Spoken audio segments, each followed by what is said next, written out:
it is all fun and games. And for a lot of people out there, they will be in this mindset of, yo, don't take life too seriously, man. It's just fun and games. So what do they think? And not saying that you should worry about what other people think of you, just think about it. What do they think when they come across you? You're taking life so seriously. And that's quite general. You're not taking life so seriously. You're taking one aspect of your character that's become wrongly embedded within you. You're taking that aspect so seriously, i.e. social anxiety. It's the driving force behind everything, and I understand, I've been there. At times, it still seeps back in, and luckily I know now how to get out of it within a certain period of time, within a week. If I'm in a bad spot and I'm just like, feeling a bit anxious, don't feel that confident, I can get it out in 3 or 4 days now. But luckily I don't drop back there too often.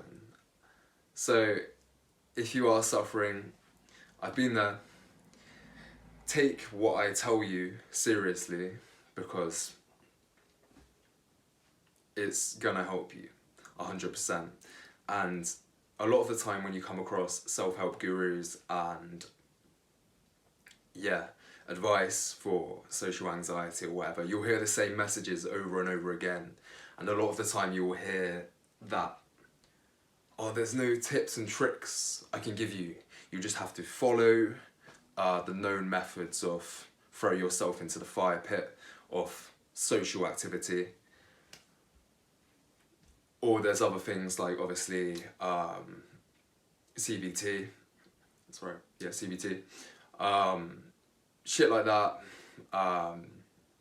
So you'll hear these same things over and over again, but I will actually give you some tips and tricks, which is contrary to popular teaching method with social anxiety, and just in general, to be honest, in general self-help. People don't like the tips and tricks. They're just like, fucking just do what you know you have to do, which is completely correct. You do have to just do what everyone knows that you have to do. So with social stuff, it does come down to practice. Although I would say that I'm a bit of a master of improving my social anxiety outside of typical social practice. Although you always do need the social practice to solidify what you know. Just because I'm a massive introvert anyway, and I'm very highly right-brained, so which means you're more creative. So I'm always thinking of like little ways, writing things down, writing tips and tricks for myself, reminders and stuff. But yeah, it does come down to socially interacting again. But needless to say, my tip for you today, to cut straight to it, it's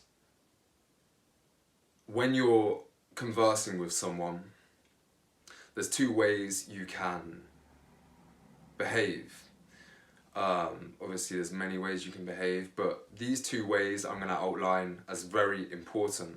One is productive for you, and one is going to make you less confident and leave you feeling deflated after social interaction, which we know all too well as social anxiety sufferers. That feeling of coming away just fucking embarrassed. I went bright red, I couldn't speak, I couldn't chill out. They were chill, I wasn't. Why can't I be like that? And what they will be doing, which is one of these 2 ways, is that person who's chilled, they're just there, doing their thing, chilling out. They will be sitting back, right?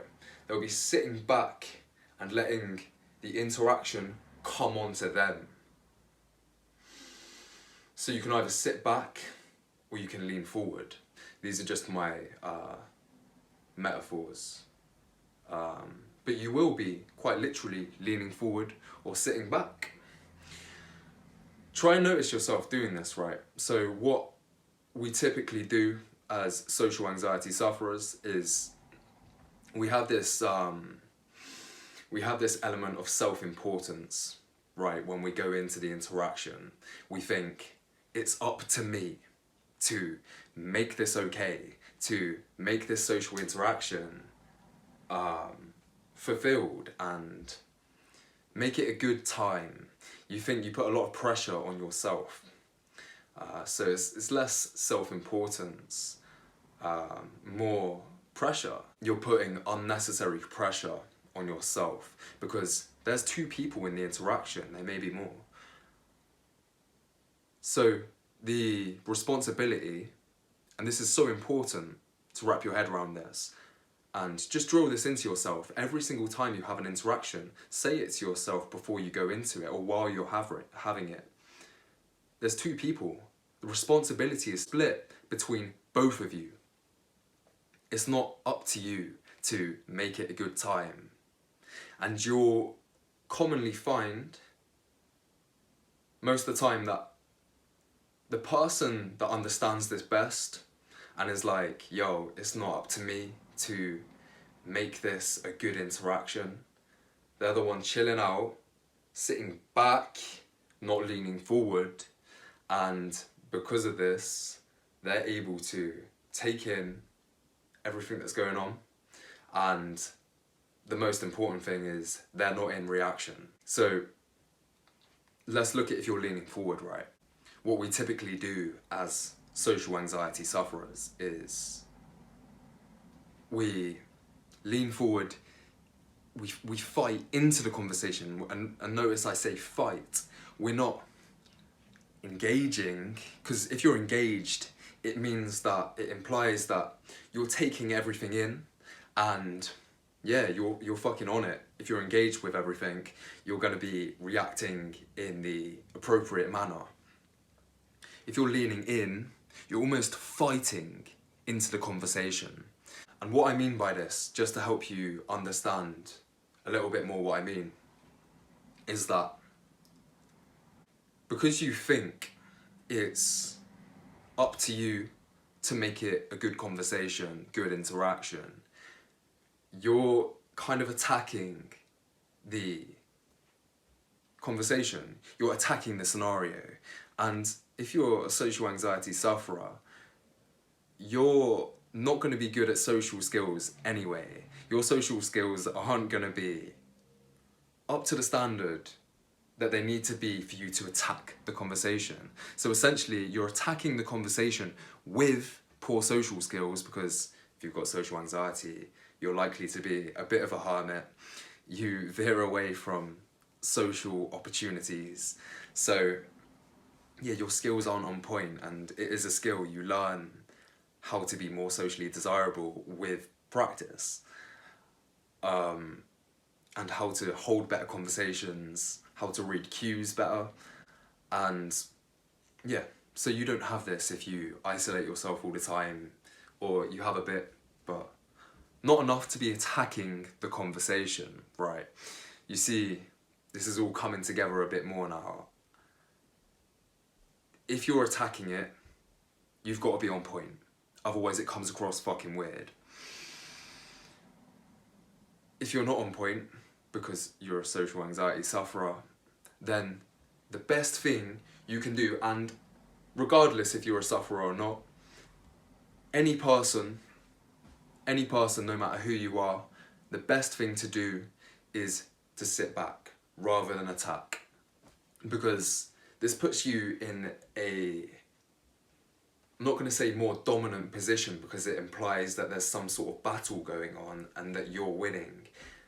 It just puts you in a dominant position.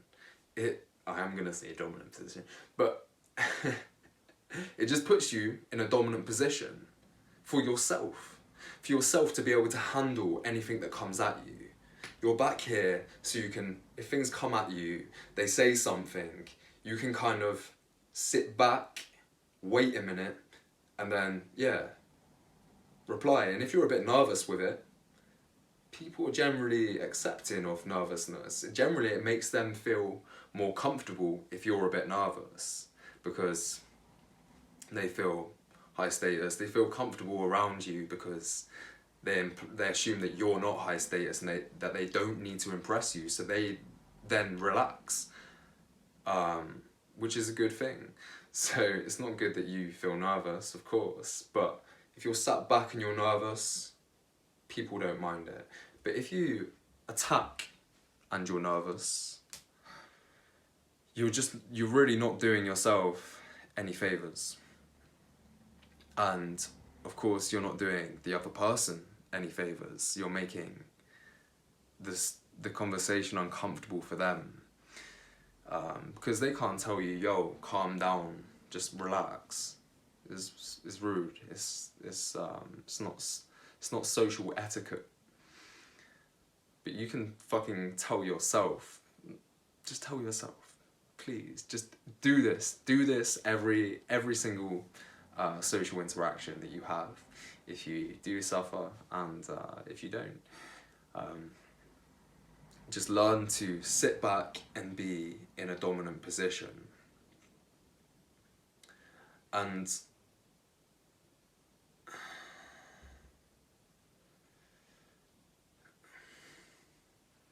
if you sit back here, it's a lot easier for you to be authentic, right?